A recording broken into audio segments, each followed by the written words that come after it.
Suppose we're given ay double prime plus by prime plus cy equals 0. A, b, and c are real numbers and a doesn't equal 0. This is a second order linear differential equation that is homogeneous. And we want to find two linearly independent solutions of this differential equation. That's the primary goal. So we're going to start off by setting y equal to e to the rx. Y prime is re to the rx, and y double prime is r squared e to the rx. So when I make my substitution, I get the following. I get ar squared e to the rx plus br e to the rx plus ce to the rx is equal to 0. But remember that e to the rx is never 0. And so therefore ar squared plus br plus c must be equal to 0. And we're going to consider the case where R1 and R2 are two complex solutions of AR squared plus BR plus C equals 0. Now, if R1 and R2 are two complex solutions, they must look like the following. So we're going to set R1 equal to alpha plus beta I, and then R2 must equal alpha minus beta I. So notice that alpha plus beta I and alpha minus beta I are conjugates of each other. Okay. Now, we'll come over here. So y1 is equal to e raised to the alpha plus beta I times x, and y2 is equal to e raised to the alpha minus beta I times x. And one thing, again, I want to stress is that y1 and y2 are two linearly independent solutions of ay double prime plus by prime plus cy equals 0. So the general solution will look like the following. Y equals ae raised to the alpha plus beta I times x plus be raised to the alpha minus beta I times x. But we can do better in expressing this solution. Now, we're going to simplify this, and here's how it works. I'm going to write y as ae to the alpha x times e to the beta I times x plus be to the alpha x times e to the negative beta I times x. But notice how there's an e to the alpha x common to both terms. And so I'm going to factor it out. And when I do, I get y equals e to the alpha x times the quantity ae to the beta I times x plus be to the negative beta I times x. Now, e to the negative beta I times x, I claim is cosine of negative beta x plus I sine of negative beta x. This is called Euler's formula. Now, cosine is an even function, and so cosine of negative beta x is the same as cosine of beta x. And then sine is an odd function, so sine of negative beta x is negative sine of beta x. And so e to the negative beta I times x can be written as cosine of beta x minus I sine of beta x. And then e to the beta I times x is equal to cosine of beta x plus I sine of beta x. And so if we put this together, we get y equals e to the alpha x times the quantity a cosine of beta x plus ai sine of beta x plus b cosine of beta x minus bi sine of beta x. And I'm going to look at the first term in the bracket, and I'm going to look at the third term in the bracket, and I'm going to factor out a cosine of beta x. and I'm going to look at the second term in the bracket and the fourth term in the bracket and factor out an I sine of beta x. And when we do all of that, we get the following. We get y equals e to the alpha x times the quantity a plus b, that quantity times cosine of beta x, plus I times the quantity a minus b times sine of beta x. And then what we're going to do is we're going to let C1 equal a plus b and C2 equal I times the quantity a minus b. Putting all that together, we get y equals e to the alpha x times the quantity C1 cosine of beta x plus C2 sine of beta x. The directions say to find the general solution of the given second order differential equation. Let's go ahead and take a look at example 1. Suppose I'm given y double prime plus 9y equals 0. Set y equal to e to the rx.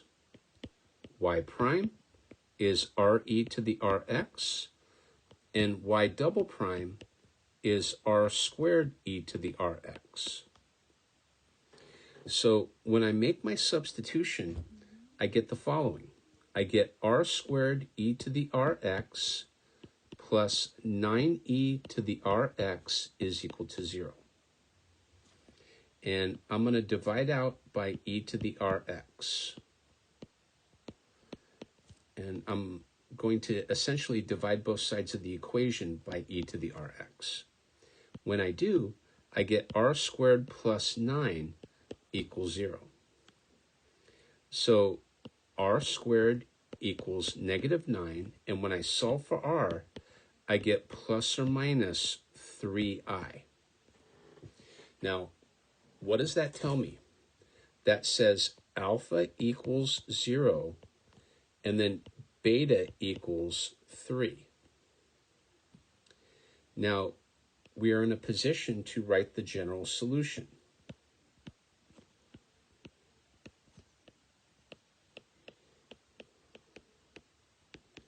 The general solution looks like the following. It looks like y equals e to the 0x times the quantity C1 cosine of 3x plus C2 sine of 3x. But remember that e to the 0x is 1. And so I can simplify this as follows. It's y equals C1 cosine of 3x plus C2 sine of 3x. And that's how we do example 1. Let's take a look at example 2. So in example 2, suppose I give you this one. Suppose I give you y double prime minus 4y prime plus 5y equals 0. Same game. We're going to set y equal to e to the rx. Y prime is re to the rx, and y double prime is r squared e to the rx. So when I make my substitution, I get r squared e to the rx minus 4r e to the rx plus 5e to the rx is equal to 0. And another way you can do this is factor out an e to the rx, and inside the brackets you get r squared minus 4r plus 5 equals 0. But remember that e to the rx is never 0. And so therefore r squared minus 4r plus 5 equals 0. Solving for r, we get r equals 4 plus or minus the square root of b squared, which is 16, minus 4 times a, which is 1, times c, which is 5. I'm going to take that whole thing and divide by 2a, which is 2 times 1. And so this is 4 plus or minus the square root of 16 minus 20 divided by 2, which is 4 plus or minus the square root of negative 4 divided by 2. But the square root of negative 4 is equal to 2i. Okay?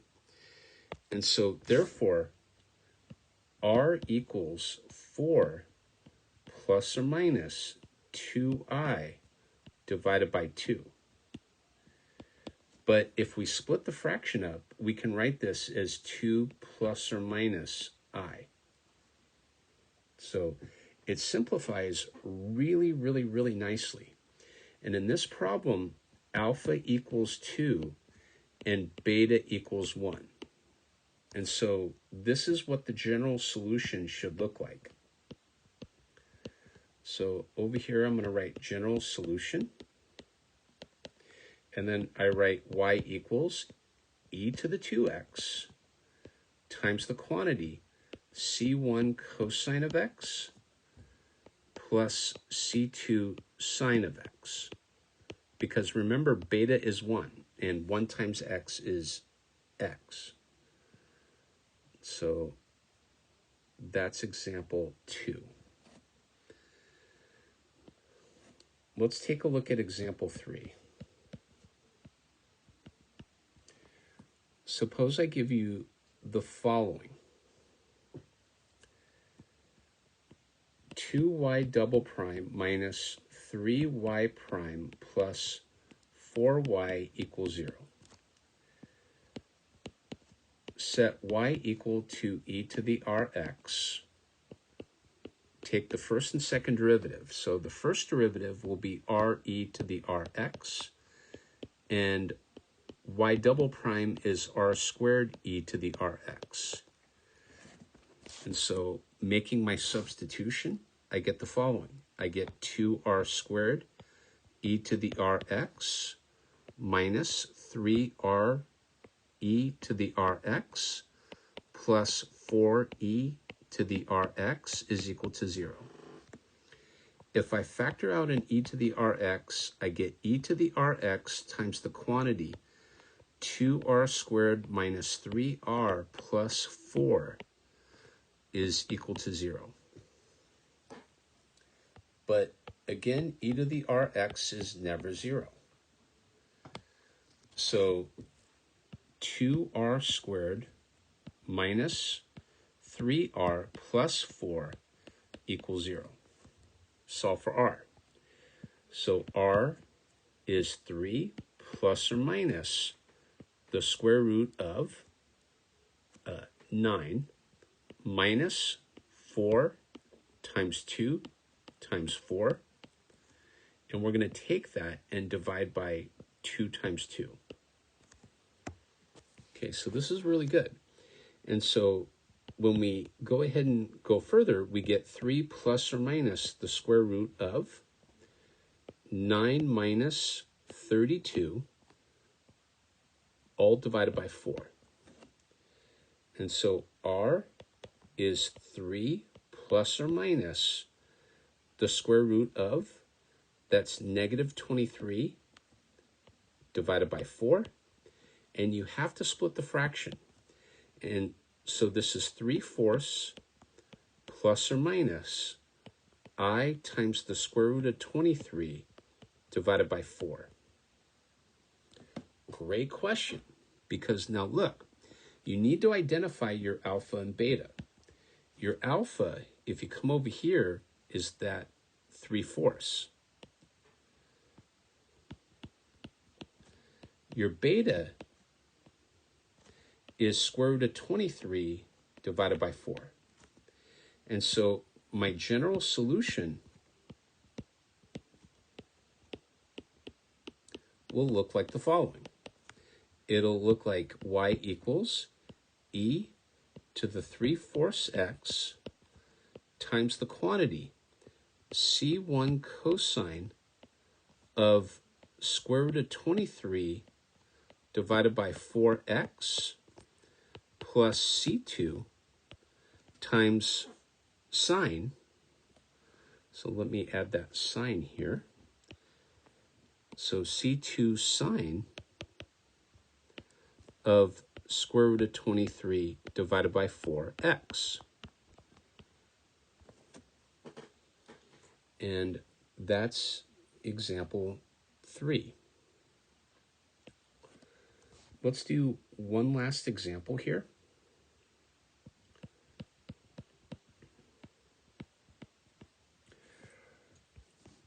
Suppose I give you this one. Suppose I give you y triple prime minus y equals 0. Okay. So this is a higher order differential equation. And here's how this works. We're going to let y equal e to the rx. Y prime is re to the rx. Y double prime is r squared e to the rx. And y triple prime is r cubed e to the rx. Now this is third order, which means you need to have 3 linearly independent solutions. So when I make my substitution, I get r cubed e to the rx minus e to the rx is equal to 0, right? And I'm going to factor out in e to the rx. And when I do that, I get e to the rx times the quantity r cubed minus 1 is equal to 0. Now, you need 3 solutions, so we can't forget that. So e to the rx, like before, is never 0. And so that says r cubed minus 1 equals 0.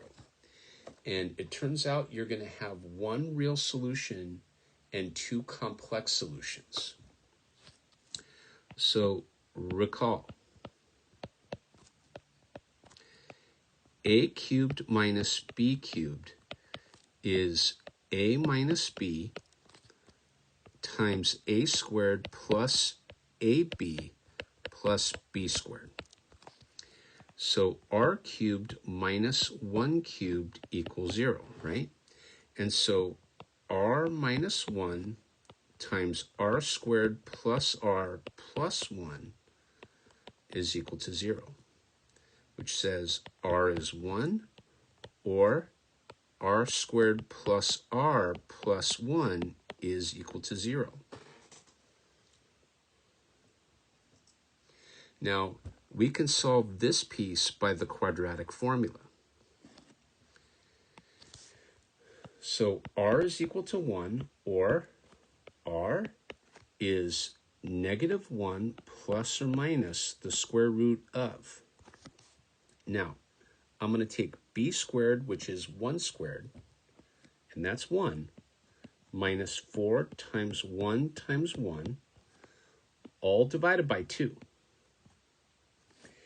And so if I simplify, I get r equals 1, or r equals negative 1 plus or minus I times the square root of 3, all divided by 2. And if I break that apart, I get negative 1/2 plus or minus I times the square root of 3 divided by 2. Now, in this piece, notice that alpha equals negative 1/2, and beta is equal to square root of 3 over 2. And now we get a chance to put everything together. And we can't forget about this real solution here. So the general solution is going to look like the following. So let's write that down here. So we're going to get y equals ae to the x plus e to the alpha x, which is negative 1/2 x, times the quantity. And then that inside that bracket, we're going to get c1 cosine of square root of 3 over 2x plus c2 sine of square root of 3 over 2x. And that's going to do it for this video, where we solved second order differential equations. Well, the first three examples were second order differential equations. And then in the fourth example, I extended that idea to a third order differential equation. So, okay, thank you.